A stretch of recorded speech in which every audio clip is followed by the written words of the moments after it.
part 5. So we get all the accessories. My mom is there with me, and my sister. They always support me in everything I do. I'm ready to go to Puerto Rico. I'm nervous. We're having our issues, lots of issues. We're fighting. There are days that we break up and we go back together, and we break up and we go back together. It was a hot mess of everything that we were going through. So I'm ready to go.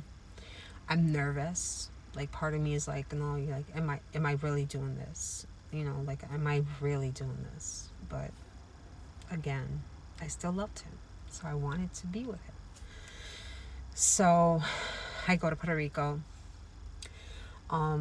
We go to one person's house, and I call my sister. I'm like, I think I made a mistake.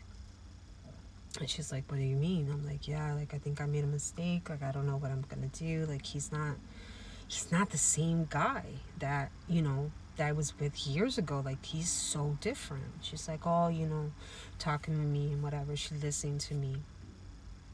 So I keep trying. We're planning the wedding. My first reaction to everything was, is this gonna be okay? We get everything ready. I feel like the wedding is being done more for him than for me. I don't feel like they're doing it for me. I feel like they're doing it for him. I know that's not true, because a lot of people who was helping with the wedding was part, like, of my life, and I knew them. But that's how I was feeling in that moment. He was trying his best to be the right person that he wanted to be, but I just could still see that man dressed as a woman on that stage. So the few days before the wedding, we're downstairs in the pastor's house, and he has my phone, and it becomes a problem. I had texted one prophet a few things I should not have said, and I asked for forgiveness, because I know it was wrong what I was saying, because I was mad at him in that moment. So he sees that we have an issue, we fix it. 2 days after, we're fighting again. It was just like a love-hate situation going on between both of us. He starts complaining about the dress. He saw the picture of my wedding dress in my phone. He didn't like my wedding dress. I tried my best in the little bit of time I had with a little bit of resources to get a dress, and I think it was beautiful, but he didn't like it because it was not elaborate. You know what I mean? Like, that's the life that he lived in, elaborate thing. So he wanted his future wife to have an elaborate wedding dress, and I just could not afford it. So the day of the wedding, they do my makeup and everything. He's upset because my makeup is not to his liking, but I keep going through, and I go downstairs, and I'm with my pastor's wife, and I'm trying my best to be happy on my day. I'm nervous. I'm very nervous that day. I remember looking at myself in the mirror in her room, and I'm like, I wish I had someone I could call to come and get me and save me from this. But everyone who I knew that would do it, they were not around. So I really didn't have family in Puerto Rico that I could call. After I was told by a few people that still were in Puerto Rico, they're like, you should have just called me. I would have went and got you. I'm like, I didn't know. Even my sister had somebody ready to go pick me up, and I didn't know that. Thank you, Jody, for not telling me on time. So, I get married. I go upstairs with my pastor.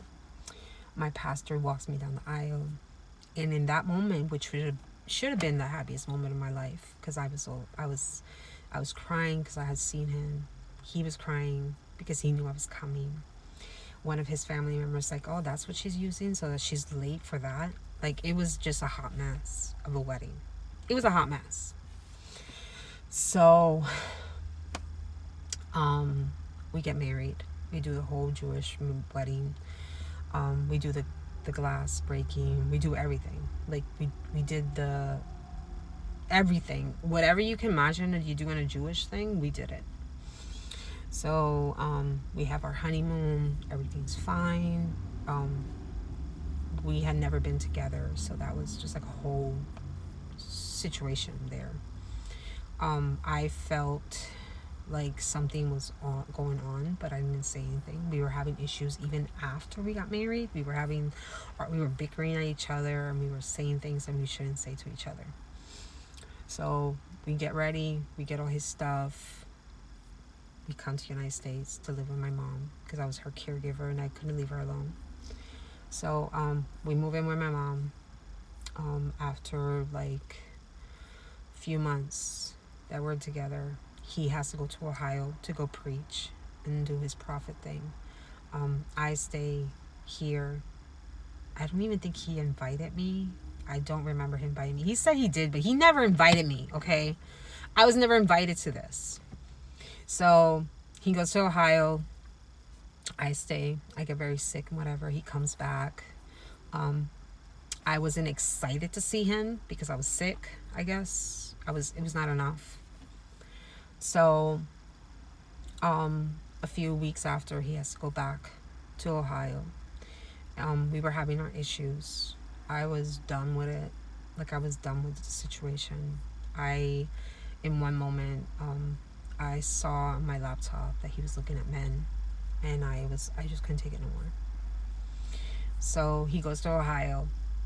Even after he was seen, he goes to Ohio. And when he goes to Ohio, I have this epitome, like this thing that happens that I'm like, you know what? Like, I'm going to call my ex A. So I call him because I wanted, if you would have took these two guys and put them together, they would have been the perfect man. But each one had their own issues. So I call him and I start talking to him again. I call C, and I'm like, you know, I want a divorce. I want a separation. We never did it legal. I didn't want to do it legal because I knew something was going to happen, and I didn't want to get married legally. So we separate. I take all his stuff, and that was my huge mistake, what I did. And I think that this is something that affected him, and I feel so sorry for doing this. So I pick up all his things, put them in boxes, and I donate it to a church, which I shouldn't have done that because he had very important things, Christian, like Jewish things there, and I just donated it. After this, it just became apparent that after some time, he went back to the same thing again. And in him going back to the same thing again, he went to a very dark place. And this dark place was horrible. He went to witchcraft and Santeria. And he never became the man that God wanted for him ever again. He's there right now doing that. I had to see the one man that I loved more than anything become a completely different person. And I had to realize that in part it was it had some fault in it because I should have been more open and talked more and like had more better communication, but I didn't know how to communicate these things. There was no book to tell me how to act with this. So we stopped talking a few years ago. I stopped all communication because I didn't want to be around him. I don't know what he's doing right now, and I pray for him, but this is my story, and I hope you guys have fun because it was fun making. God bless.